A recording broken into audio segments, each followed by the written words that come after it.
சூரியன், சந்திரன், செவ்வாய், புதன், குரு, சுக்கிரன் மற்றும் சனி இந்த 7 கிரகங்களைத்தானே கிழமைகளினுடைய பெயர்களாக வைத்திருக்கிறார்கள். சரி சார், அதுக்கும் கடவுள் வழிபாட்டிற்கும் என்ன சம்பந்தம் கேட்டா, நீங்கள் கேட்டது போல தெய்வங்களை வழிபடுவதற்கு நாள் நட்சத்திரம் பார்க்க வேண்டிய அவசியமே இல்லை. எல்லா நாட்களிலுமே எல்லா தெய்வங்களையுமே வழிபட்டு கொண்டு வரலாம். அதனால்தான் எல்லா நாள்லையும் எல்லா கோவில்லையுமே 6 கால பூஜைங்கிறது நடந்துட்டு தானே இருக்கு.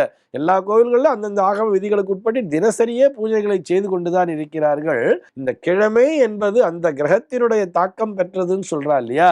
ஆக அந்த கிரகத்தினுடைய குணம் என்னவோ அந்த குணத்தினை பிரதிபலிக்கக்கூடிய தெய்வங்களை வழிபடுகிறார்கள். அதை ஒப்பிட்டு பார்த்து சொல்லியிருக்கா.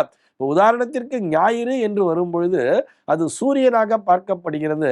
அந்த சூரியன் என்பவரை நம்ம பரமேஸ்வரனாகவே பார்க்கிறார்கள்.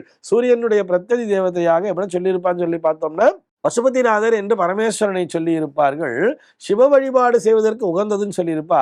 இது போக இந்த சூரியன் சிம்ம ராசிக்கு அதிபதி என்பதால் அந்த சிம்மம் என்பதே ஒரு தலைமை பொறுப்பு, ஒரு கோபம் எல்லாவற்றையும் தரக்கூடிய ஒரு கிரகமாக இருப்பதால் அது ஒரு ராசியாக, அந்த சிம்ம ராசின்னு சொன்னாலே ஒரு பவர்ஃபுல் அப்படின்னு சொல்றா இல்லையா?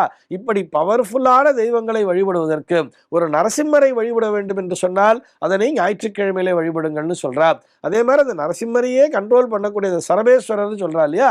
அந்த கோபத்தினையும் சாந்தப்படுத்தக்கூடிய அந்த உச்சபக்ஷ பலத்தினை உடைய அந்த சரவேஸ்வரரை வழிபடுவது கூட ஒரு ஞாயிற்றுக்கிழமை நாளிலே வழிபடுங்கள் என்று சொல்லி வைத்தார்கள். இந்த கிழமைகளுக்கும் கடவுள் வழிபாட்டிற்கும் என்ன சம்பந்தம்னு சொன்னா, அந்த கிழமைகள் என்பது கிரகங்களை குறிக்கிறது. அந்த கிரகங்களினுடைய குணங்களினுடைய அடிப்படையிலே இந்த குணமானது எனக்கு வேண்டும் என்று சொன்னால், அந்த குணத்தின் மூலமாக நான் காக்கப்பட வேண்டும் என்று சொன்னால், அந்த குணத்தினை பிரதிபலிக்கக்கூடிய அந்த கடவுள் வழிபாடு என்பது அந்த நாளிலே உயர்ந்தது என்பதை போல் சொல்லி வைத்திருக்கிறார்கள். ஆனால் இந்த நேயர் கேட்டது போல எல்லா நாளிலுமே எல்லா கடவுளர்களையும் வழிபடலாம்.